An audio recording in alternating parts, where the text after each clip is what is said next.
Hello friends, good morning आप सभी को। सुबह का सुप्रभात। आप सभी कैसे हैं? कमेंट में लिखकर जरा हमें बताएंगे। तो आज हम आए हैं एक हिंदी व्याकरण के छोटे से टॉपिक जिसे संज्ञा के नाम से जानते हैं। संज्ञा के परिभाषा, संज्ञा के अर्थ, संज्ञा के काइंड्स कितने होते हैं, संज्ञा के भेद, उसका एग्जाम्पल और उसकी सारी व्याख्याओं के और भेदों के व्याख्याओं के बारे में हम परिचर्चा करेंगे इस वीडियो में। तो आप बने रहेंगे वीडियो के अंत तक। और अभी तक आप लोगों ने लाइक और सब्सक्राइब नहीं किया है तो फटाफट लाइक और सब्सक्राइब कर दें और बेल आइकन को भी प्रेस कर दें और अपने सहपाठियों और दोस्तों के पास इन्हें फटाफट शेयर भी कर दें ताकि उन्हें पास भी इस प्रकार के नोटिफिकेशन मिलता रहे और वो भी घर बैठे सुरक्षित रहें और इस प्रकार से व्याकरणों का अध्ययन करते रहें। तो आप लोगों ने अभी तक एक नोटबुक और पेन लेकर के नहीं बैठे हैं तो फटाफट अपने माइंड को एडजस्ट करके और सेटलमेंट करके और टाइम को अपने पास सुरक्षित बचाकर और एक नोटबुक और पेन को लेकर के बैठ जाएं और मेंशन करते चले अपने नोटबुकों में पेन के द्वारा इस वीडियो के माध्यम से। तो हम चलते हैं आज संज्ञा की ओर। जैसा कि यहाँ पे देखेंगे हम क्या है सबसे फर्स्ट में कि संज्ञा का अर्थ, इसमें सबसे जो फर्स्ट में है कि संज्ञा का अर्थ क्या है इसके बारे में इसमें यहाँ पे नोट डाउन किया गया है। तो आप इस प्रकार से अपने नोटबुक में नोट करते चलेंगे। फिर आप देखेंगे यहाँ पे संज्ञा का परिभाषा क्या है, तो संज्ञा के परिभाषा के बारे में इसमें फिर मिलेंगे आपको। उसके बाद आपके जो संज्ञा के प्रकार होते हैं वो संज्ञा के फिर प्रकार इसमें आपको मिलेंगे, तो इसको भी आप नोट डाउन करते चलेंगे। उसके बाद इस पूरी संज्ञा का व्याख्या जो होता है, एक्सप्लेन हम लोग जिसे कहते हैं, एक्सप्लेन मिलेंगे और उसके एग्जाम्पल्स यानी उसके उदाहरण को हम यहाँ पे डिपुट किए हैं। तो इस प्रकार से हम चलेंगे संज्ञा के अर्थ की ओर। यहाँ पे विस्तार पूर्वक से हम ध्यान देंगे, देखेंगे संज्ञा के अर्थ क्या है। संज्ञा का अर्थ कि संज्ञा का अर्थ होश या चेतना के रूप में मकबूल है, यानी संज्ञा का जो मेन शाब्दिक अर्थ होता है वो होश और चेतना है। होश और चेतना के मकबूल ही संज्ञा का अर्थ होता है। कोई शब्द कैसे बनाया गया, यानी कोई भी शब्द का कैसे निर्माण हुआ है, इस प्रक्रिया पर लोग अनुमान ही लगा सकते हैं। यानी आप समझ सकते हैं कि कोई भी शब्द जो है वो कैसे बनाया गया है, कैसे बना है, तो आप सिर्फ उस पर क्या कर सकते हैं, अनुमान लगा सकते हैं, न कि उसको पूर्ण रूप को आप जान पाएंगे, सिर्फ अनुमान लगा सकते हैं। उनकी स्थापनाओं की भूमिका रही होगी, आप ऐसा अनुमान लगा करके कह सकते हैं कि किसी चीज की स्थापना में किसी और चीज की भूमिका उसमें रही होगी, वह भूमिका का निर्वाह किया होगा और भूमिका के द्वारा ही किसी शब्द को बनाया गया होगा और वही शब्द आपका जो है संज्ञा के अर्थ को प्रदान करता है। तो ध्वनि रूप में अभिव्यक्ति ही भाषा है, यानी ध्वनि के रूप में आप कोई भी चीज बोलते हैं तो वही आपको भाषा कहलाता है और संज्ञा के माध्यम से भाषा को समझ पाते हैं। तो अब हम चलते हैं, संज्ञा के अर्थ को समझ गए होंगे आप सभी और नोट डाउन भी कर लिए होंगे। तो अब हम चलते हैं संज्ञा का परिभाषा की ओर। तो बढ़ेंगे यहाँ पे स्क्रॉल अप करके, देखेंगे यहाँ पे कि संज्ञा का परिभाषा क्या है। तो यहाँ पे देखेंगे इसके डिफिनेशन कि किसी जाति मतलब पूरी जाति का बोध करता हो, द्रव्य, गुण, भाव, व्यक्ति, स्थान और क्रिया आदि के नाम को संज्ञा कहा जाता है। तो आप समझ गए होंगे कि किसी जाति को, किसी द्रव्य को, किसी गुण को, भाव को, व्यक्ति को, स्थान को और क्रिया के नाम को ही संज्ञा कहा जाता है। यानी आप समझ सकते हैं कि दुनिया में तमाम चीजें जो हैं वो किसी न किसी संज्ञा के क्लासिफिकेशन के अंतर्गत आता है। तो इस प्रकार से अब हम देखेंगे यहाँ पे, जैसे आप समझ सकते हैं क्या है, तो पशु जो है वो पूरी जाति का बोध कर रहा है। जैसे पशु में आप बाघ भी समझ सकते हैं, शेर भी समझ सकते हैं, इस प्रकार से हिरन भी समझ सकते हैं। तो पशु जो है वो पूरी जाति का बोध कर रहा है, इसलिए यह जातिवाचक संज्ञा के क्लासिफिकेशन में बांटा जा सकता है इसे, जैसा कि हम नीचे फिर दिखाएंगे आपको। सुंदरता, ये देखिए ये गुण है, किसी व्यक्ति का एक गुण है। व्यधा, ये किसी व्यक्ति का भाव है। और मोहन, एक कोई खास एक व्यक्ति है।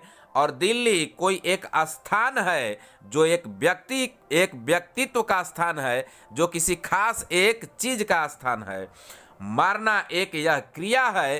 तो इस प्रकार के हम शब्दों को संज्ञा समझते हैं। तो अब हम समझेंगे कि संज्ञा के काइंड्स कितने होते हैं, संज्ञा के भेद कितने होते हैं, तो उसके बारे में हम यहां देखेंगे। यहाँ पे कि संज्ञा के भेद, तो संज्ञा के कितने भेद हैं, देखेंगे कि संज्ञा के कितने भेद हैं। संज्ञा के 5 भेद हैं। कितने भेद हैं? 5 भेद हैं। तो आप यहाँ पे देखेंगे संज्ञा के 5 भेद कौन कौन से हैं। तो सबसे जो फर्स्ट है वो आपके हैं जातिवाचक संज्ञा, फिर है व्यक्तिवाचक संज्ञा, फिर भाववाचक संज्ञा है, और फिर ऊपर हम बढ़ा करके आपको दिखाते हैं, फिर आपका ये रहा समूहवाचक संज्ञा और द्रववाचक संज्ञा। अब हम सभी को बारी बारी से विस्तार करेंगे और व्याख्या करेंगे और उनके उदाहरणों के द्वारा समझेंगे। तो हम चलते हैं सबसे फर्स्ट एट ऑल आपको जातिवाचक संज्ञा की ओर। जैसा कि क्रमबद्ध रूप से संज्ञा के भेदों को लिखा गया था, जैसे फर्स्ट में जातिवाचक है तो हम जातिवाचक की ओर बढ़ते हैं। यहां पे देखेंगे जातिवाचक संज्ञा।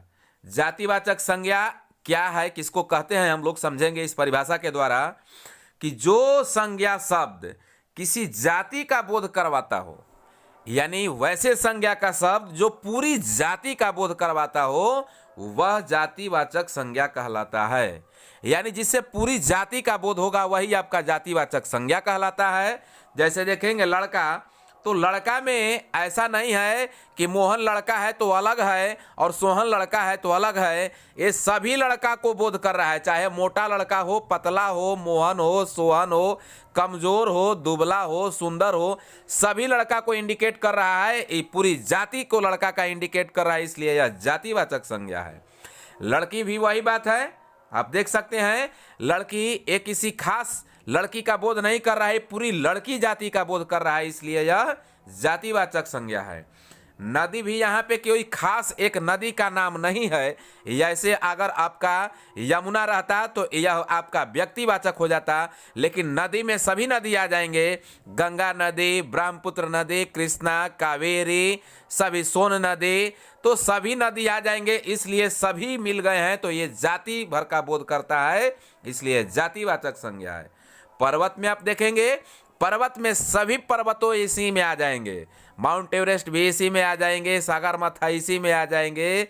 तो सभी पर्वत जब इसी में आ जाएंगे, अरावली पर्वत इसी में आ जाएंगे, तो सभी पर्वतों को यह मिश्रण है और इसी के कारण इसे पूरी जाति का बोध हो रहा है पर्वतों में, तो इसलिए हम लोग जातिवाचक इसे रखेंगे और जातिवाचक इसे संज्ञा हम देंगे। तो अब हम बढ़ेंगे, आप समझ गए होंगे कि जातिवाचक संज्ञा क्या है। तो अब हम बढ़ते हैं व्यक्तिवाचक की ओर। देखेंगे यहाँ पे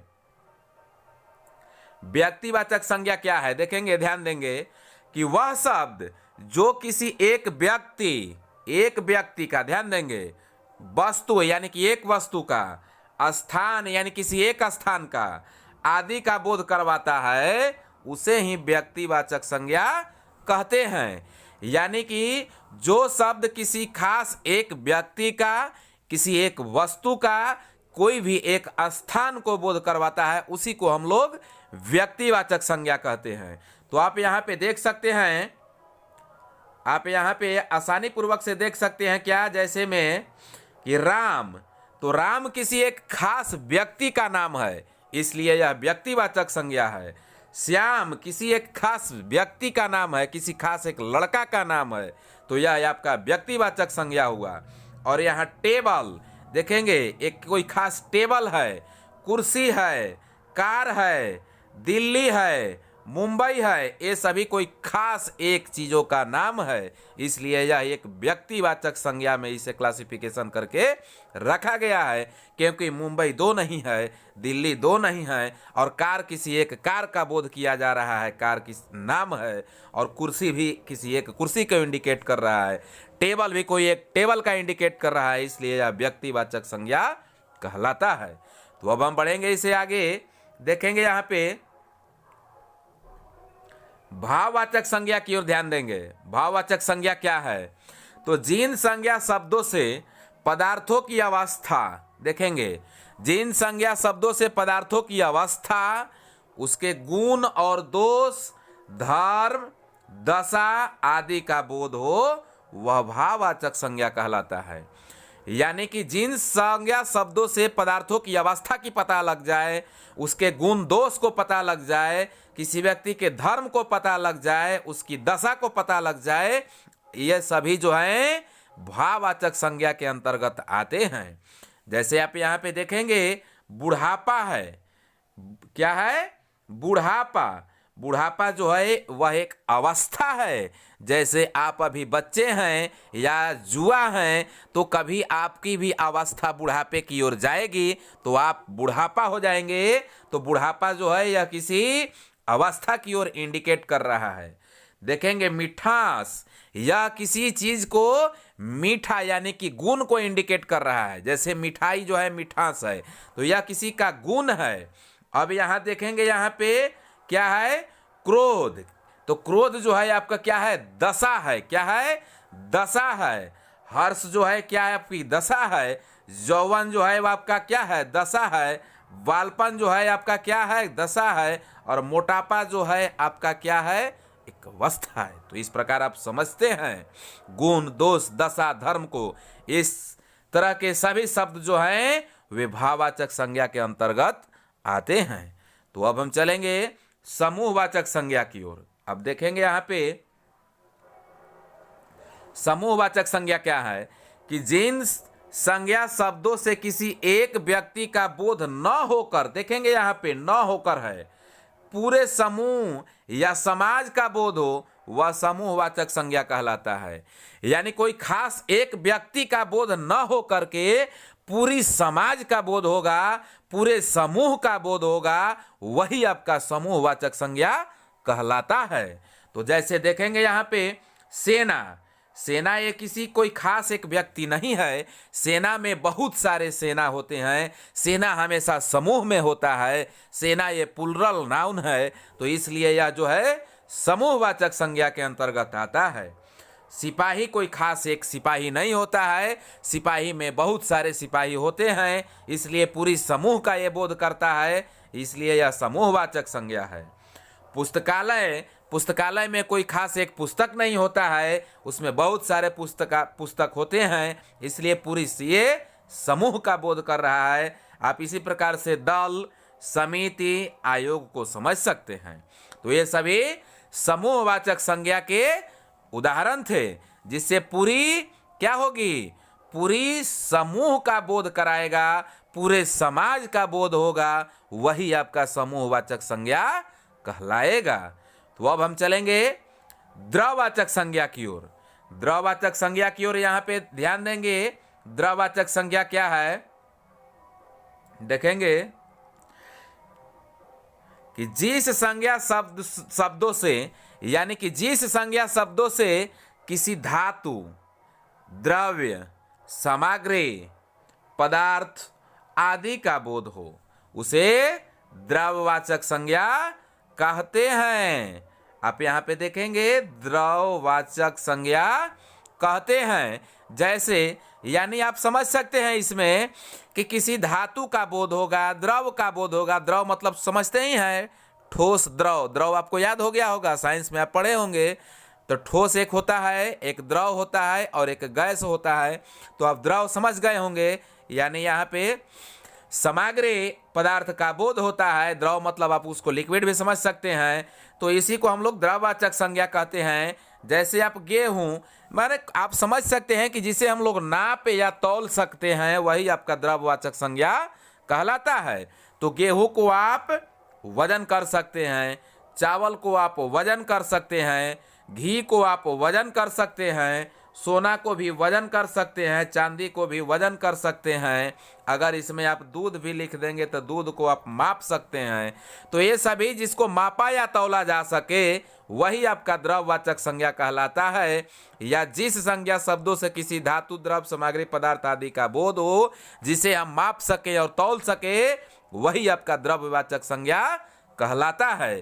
तो द्रव्यवाचक संज्ञा के आप अच्छी तरह से समझ गए होंगे और अच्छी तरह से अपने नोटबुक में मेंशन भी कर लिए होंगे, और इस प्रकार से आप एक फेयर को कंप्लीट कर लिए होंगे।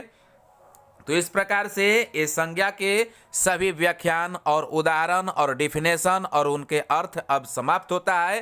तो अब हम आपसे लेते हैं विदा और मिलेंगे अगले वीडियो में। तब तक आप अपने प्लेलिस्ट में जा कर के और पीछे वाले वीडियो को देखते रहेंगे।